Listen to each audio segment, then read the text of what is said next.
नमस्कार, आप देख रहे हैं तिवारी भाई, मैं हूं वेद प्रकाश।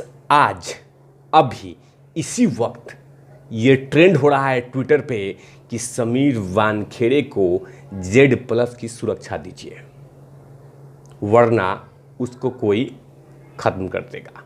बिल्कुल, क्योंकि इस तरह के ईमानदार ऑफिसर को बिल्कुल सुरक्षा मिलनी चाहिए, खासकर इस डिपार्टमेंट में जो इस तरह के गोरख धंधे को रोकता हो, कंट्रोल करता, उनका दुकान बंद करता हो, उनको सुरक्षा मिलनी ही चाहिए। लगभग अभी तक 18 से 19 हज़ार लोगों ने ये सरकार से मांग किया है कि समीर वानखेड़े को कड़ी सुरक्षा दी जाए। तिवारी भैया भी कह रहे हैं कि समीर वानखेड़े को कड़ी सुरक्षा दी जाए, क्योंकि लगभग अभी तक 17 से 20 हज़ार करोड़ की जहर को उन्होंने कंट्रोल कर दिया है, जनरेशन को बचा लिया है। उन लोगों को अब चुभन हो रही है जो ये जहर बेचते थे, जो इससे बाहर रहते हैं, जो लगातार बॉर्डर से किसी न किसी थ्रू से हमारे देश में वाइट पाउडर भेजते हैं, हमारे जनरेशन को खराब करते हैं। उनके दुकानों को लगातार समीर वानखेड़े मुंबई में चलने नहीं दे रहे हैं। इसी कारण से समीर वानखेड़े निशाने पे हैं, और निशाने पे तब ज़्यादा आ गए जब उन्होंने बादशाह खां के बेटे को पकड़ लिया, उनको गिरफ्तार कर लिया। छोड़ नहीं रहा है, परेशान है कि कैसे उनको बाहर निकाला जाए। अब और ज़्यादा निशाने पे हैं, इसीलिए कहीं ना कहीं ज़्यादा सुरक्षा मिलनी चाहिए, क्योंकि जिस तरह से उन्होंने ड्रग्स पैडलरों को, उन तमाम जहर बेचने वाले पैडलरों को पकड़ रहे हैं, जेल में डाल रहे हैं, उनका दुकानें बंद कर रहे हैं, शटर बंद कर रहे हैं, इसीलिए वो निशाने पे आ गए हैं। तभी तो उन्होंने शिकायत किया महाराष्ट्र के DGP से कि मुझे सुरक्षा दीजिए, और ज़रा जांच कीजिए कि आखिर मेरे पीछे साए की तरह कौन घूम रहा है, कौन क्या कर रहा है, क्यों कर रहा है, क्या जानना चाहता है, मैं क्या कर रहा हूँ, क्या नहीं कर रहा हूँ, क्यों कर रहा हूँ, ये तमाम इन्फॉर्मेशन किसको शेयर कर रहा है, किसके गुलाम बना हुआ है ये दो पुलिसकर्मी जो साए की तरह घूम रहा है, मैं क्या कर रहा हूँ, तमाम इन्फॉर्मेशन लगातार अपने मालिक तक पहुँचा रहा है। वो तमाम चीज़ें महाराष्ट्र के DGP से इन्होंने कहा है कि मेरे इस मामले की जांच होनी चाहिए। तभी जैसे ये खबर आई, उसके बाद सोशल मीडिया पे ये बात पूरी तरह से फैल गई कि समीर वानखेड़े को खतरा है। उन तमाम लोगों से, उन तमाम चर्ची गंजेड़ियों से जो अपना दुकान मुंबई में चलाना चाहते हैं, अब मुंबई ही नहीं पूरे देश में। इसीलिए लगातार सोशल मीडिया पे ये ट्रेंड हो रहा है कि समीर वानखेड़े को सुरक्षा दीजिए, और वो भी Z+, क्योंकि अगर ये ऑफिसर रहेगा तभी वाइट पाउडर का दुकान बंद होगा, उन तमाम राक्षसों का दुकान बंद होगा जो हमारे जनरेशन को बर्बाद करना चाहता है, जो फ्यूचर को ख़त्म करना चाहता है, वाइट पाउडर के धंधे को बढ़ावा देना चाहता है। लेकिन दूसरी तरफ आर्यन खान को बेल नहीं मिलने से पूरी तरह से शाहरुख खान उदास हो गए हैं।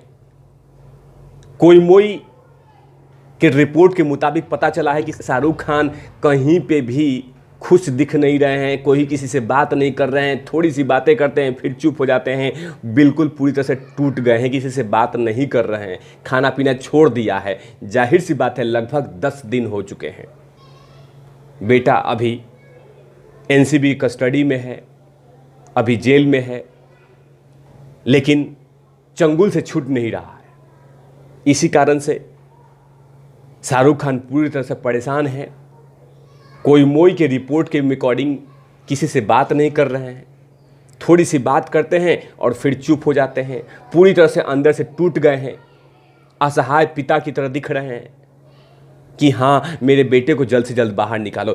इसी कारण से उन्होंने एक नया वकील हायर किया है, नई वकील को अब दिया है जिम्मेवारी कि आप मेरे बेटे को छुड़ा के लाएंगे, आप मेरे बेटे को जमानत दिलवाएंगे, क्योंकि अब मुझे विश्वास नहीं है इस आदमी पे, इस वकील पे। क्योंकि एक रिपोर्ट आ रहा है कि जो सलमान खान को 2002 में हिट एंड रन केस में बचाया था, जमानत दिलवाया था, अब उन्हीं वकील साहब को अपॉर्चुनिटी दी गई है, मौका दिया है कि भैया आप सर, हुजूर, जनाब, मेरे बेटे को जमानत दिलवाइए, अब आप तैयारी कीजिए क्योंकि इनसे नहीं हो पाएगा। अपॉर्चुनिटी हुई लेकिन नहीं हो पाएगा, ये रिपोर्ट के मुताबिक है।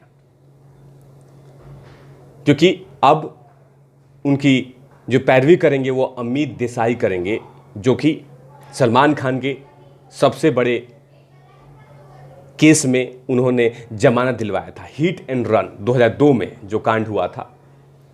अब यानी कल अमित देसाई जमानत के लिए जिरह करेंगे, सामने होंगे एनसीबी,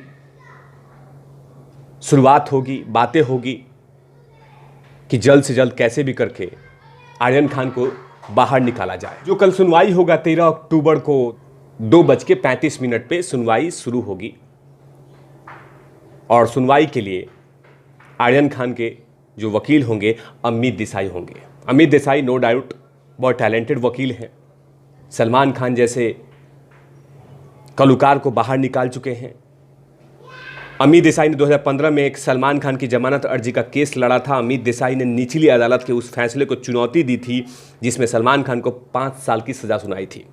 मई 2015 में अमित देसाई ने सलमान खान का बचाव किया था, तब एक्टर को 30,000 निजी मुचलके पे जमानत मिल गई थी। ये खूबी है वकील साहब में कि हाँ, नो डाउट, इसीलिए अब शाहरुख खान को लगा कि थोड़ा वकील साहब को रेस्ट देते हैं और इस वकील साहब को मौका देते हैं, क्योंकि लगभग 10 दिन हो चुका है, सिर्फ अपॉर्चुनिटी मिलती है और पोस्टपोन्ड हो जाता है।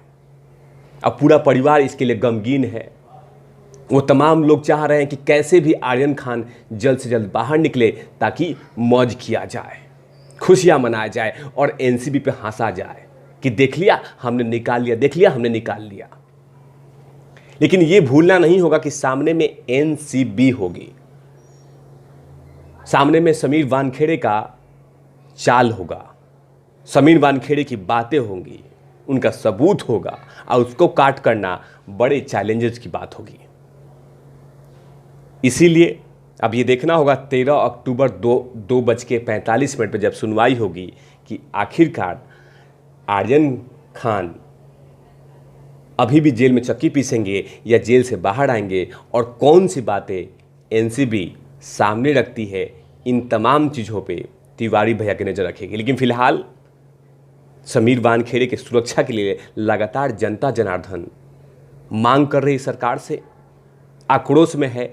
इस तरह के ऑफिसर को पूरी समर्थन मिलनी चाहिए, सुरक्षा मिलनी चाहिए, क्योंकि इस तरह के सिंघम, इस तरह के ऑफिसर को इस देश में होना जरूरी है।